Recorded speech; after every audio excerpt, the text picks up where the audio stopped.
What's going on, everybody? This Afro Think Tank. Hey, have you ever seen white boys supporting other white boys in this tumultuous time in their history? I find this new content that I'm seeing, white men getting on the internet and pacifying themselves because they are now the victims of their creation, right? They are so delusional in the way that they think, right? That they are now the world's victims. Everybody's against them. Woe is me. Why is everybody against us? We've brought all these things to society. We're good people, blah, blah, blah, blah, blah, blah, blah, blah.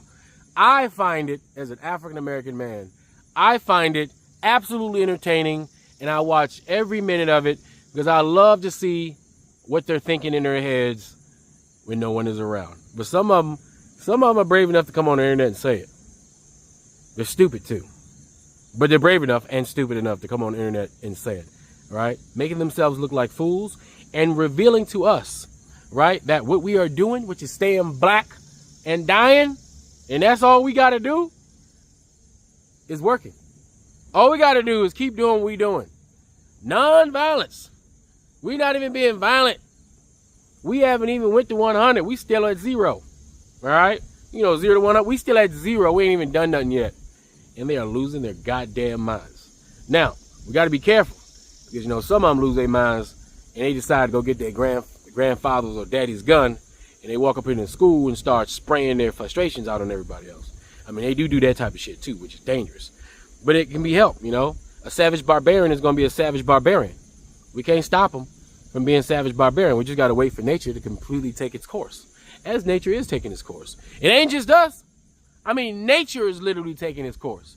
When you got nature against you, you know you done fucked up. You know what I'm talking about?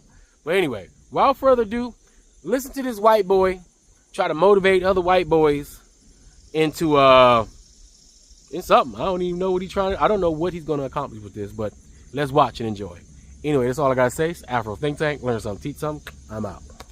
What's up, young white boy, my fellow brethren? This video is for you. A little bit about myself. If you haven't seen me before, my name's Cameron Howes. The last month I've been posting videos trying to tell the truth. And this is one of my truths. And I'm addressing it to young white boys because that's who I'm talking to. A lot of people have been calling me a great dad, a great person. Tell your truth, man. Yeah, you're authentic, man. I love your content. I'm assuming some of that's going to flip now. But be careful what you wish for. I want to talk to white boys because there's never any white boys talking to white boys. Unfortunately, all of the dialogue around any rational thought around culture or race in this country has to be had by someone that doesn't look like me. Because apparently me and you, we're the worst people in the world, right? Wrong. Very, very wrong. They tell us in this country that multiculturalism is our greatest strength. Oh, really? Multiculturalism is my greatest strength. Let's unpack that. You know what that means? That means that, young white boy, your greatest strength is that there aren't that many of you. That there's different people that make you stronger. No, young white boy, that's wrong. What makes you great and what makes you special and what should make you proud is that you're a white boy and you come from a country built by white boys. See those roads? You can't. There's roads over there, right? They were paved by white boys. The farms behind them, they were cultivated by white boys. The shores, defended by white boys. Never let them tell you multiculturalism crept into World War II. In World War II, multiculturalism wasn't our greatest strength. It was the fucking dudes fighting on the shores and dying for the people back home, which were predominantly and the majority white boys. Now, you've been told your whole life you can't be proud of who you are because you ain't black and you held slaves apparently. Well, number one, so did everybody. We, the white boy, was the one to outlaw slavery, mind you. That is how empathetic you are, my friend. That is how special you are. That is how good you are. You, my young friend, are Hemingway. You can write stories and create worlds and articulate visions that captivate every human on earth.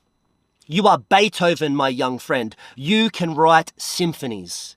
You are Winston Churchill, my young friend. You will fight on the shores. You will fight in the trenches. You will fight everywhere. You will never give in and you will never surrender. That is who you come from. When the weight of the world is stacked against you and all of the walls are crashing in, you endure. That is who you are.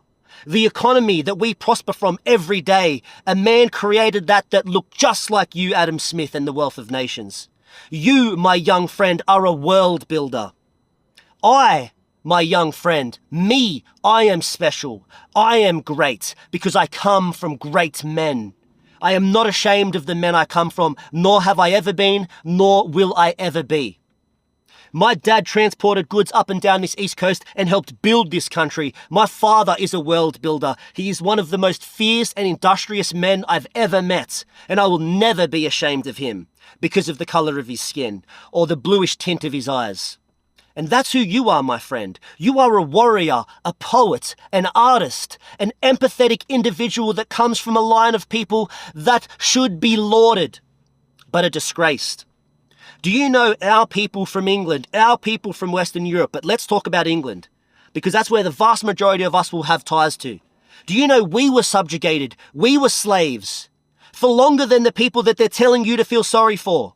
We, for 500 years, endured the Dark Ages when Rome left us with f***ing pitchforks to defend ourselves. We had no weapons, no currency, and no infrastructure because our occupiers, those that made us slaves, serfs, in our own kingdom, left because they were losing their own.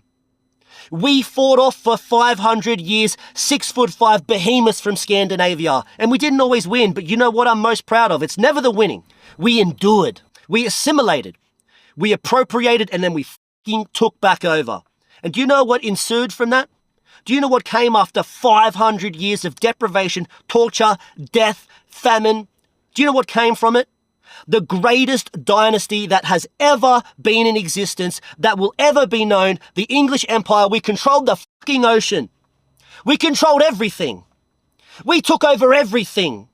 We were demolished for 1,000 years. We were serfs for 1,000 years. And we endured for 1,000 years. 1,000 years. You want me not to make a video because they're going to call me racist? I come from people that endured for 1,000 fucking years. 1,000 years we endured, and we took everything back, plus some. You know how small England is? For 1,000 years after those 1,000 years of torment, for 1,000 years we defended those shorelines. We won 2 world fucking wars, 2 of them. Another great story, I was listening to a podcast, and I'm listening to the guy who was a Yank talk about it, you know, the people that were most involved, the Germans, the French Secret Service, and all of these crazy warriors, who I respect. And you know who he said the most fearsome warriors were at the time? My young white brethren that has been told to be ashamed of himself. Do you know who were the most fearsome? It wasn't the Nazis, it wasn't the North Africans, or the Greeks, or the Turks. It was us. And you know why? Because no matter how many fucking shells you dropped, no matter how many times you tried to kill us, no matter how many men you had, no matter how certain death was for us, do you know what they heard come out of our trenches? The most blood-curdling, gut-wrenching, fearsome sound to ever grace a battlefield was the fucking laughter of an Australian larrikin, because you cannot beat us. We are too strong, too proud, we are too smart and too resilient. And right now in Australia, we are being told to apologise for ourselves, to apologise for those men? No, thank you. No, I am proud of those men. Every single nation, I will open the debate for anyone who can show me a group of people that have never committed a travesty in the name of their people, culture, religion, whatever. You can't find one. I will never entertain a conversation about how bad those men were unless we first admit how great they were and how proud we should be to come from them. Young white boy out there, I tell you, I implore young white men out there to see the bug in the system, which is your empathy. We thought our empathy was a feature. Our empathy saved slaves. Our empathy built the modern world. The white man built the epicenter of modern civilization. Everyone wants to live next to us, but no one will admit it. And what's worse is they want you to apologize for it. We come from incredible men and great culture.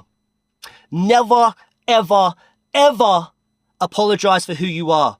You should be singing the praises of your forefathers up and down the street every time you drive on the road, every time you eat produce from these lands. you should be thanking our forefathers. Multiculturalism is not our greatest strength. It is the white boy. The white boy built the Sydney Harbour Bridge. The white boy designed and built the Opera House. The white boy built Sydney. The white boy built this country. The white boy built this government. The white boy built the very freedoms that the diverse people that come here today get to enjoy. And we ought to be fucking thanked for that, not have to apologize for it. Okay? This, I speak out of passion, not aggression. This is not to say that we should hate anyone else.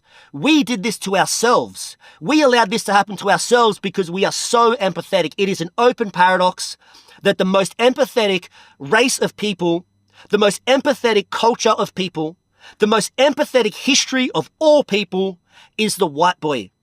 And we are the only ones made apologize for it.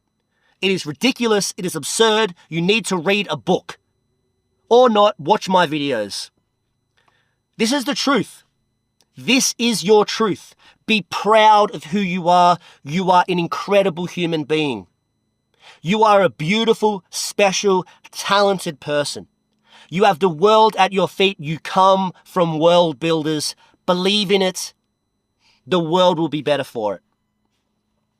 Free Sudan! Boycott diamonds and gold!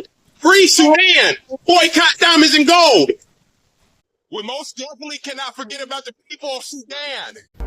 Wait. Before you go, for all my subscribers and philanthropists out there, I'm building a solar power community water bowl system in Nigeria. It's going to cost between $5,000 and $6,000. I'm trying to raise money. If you want to participate and help me build this solar power water system, please donate to the Cash App and put solar water in the notes. Solar water in the notes. I'll put PayPal, Stripe, and Zelle. Anyway, thank you. That's all I got to say. It's Afro Think Tank. Learn something, teach something. I'm out.